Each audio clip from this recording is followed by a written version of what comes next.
Good even, my liege. I have come bearing tidings from our lands concerning this so-called prophet. Ah, yes, please, go on. It is a belief most different, nothing akin to the barbarians of the West, nor the folk of the sea of whom we oft hear. The church is much troubled, for it groweth, and swiftly. Speak of it, Lucian. Though it be blasphemy, I would like to hear its tale. As you wish, my liege. There was the universe, vast and empty, and therein lay the ultimate being, the first of all. Its divine grace was shaped as a mystical turtle, and its holiness would be known as Jozer by those who would come to follow him. Jozer, despite its ultimate power, felt the sting of loneliness and thus chose to create life.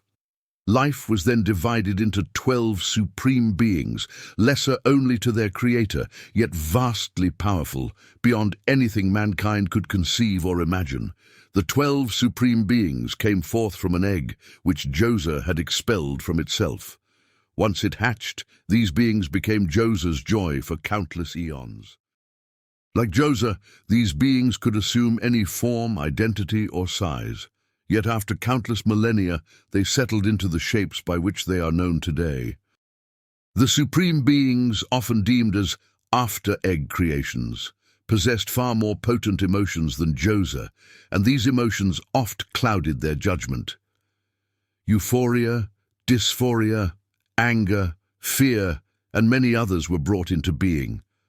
Jozer could not fully comprehend these feelings, and so did the only thing it could. It allowed them to settle their differences upon a sphere called Mundus. In Mundus, the beings dwelt, no longer beneath Jozer's direct influence. Some say 'twas then they truly gained their individuality, though this remains a subject of great debate.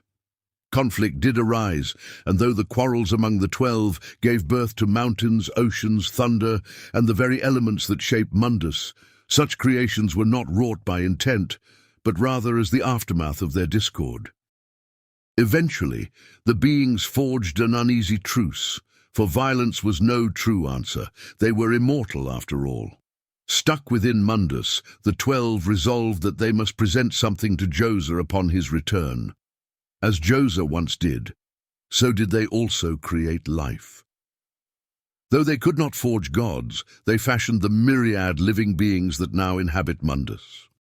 How gods manifest in these days is shrouded in mystery, yet they are present in one form or another. Some gods are loved by other gods, while some harbor deep despise. Like us, they are complex, their motives beyond our full grasp, just as they could not wholly fathom Jozer. Perchance one day we shall create our own beings.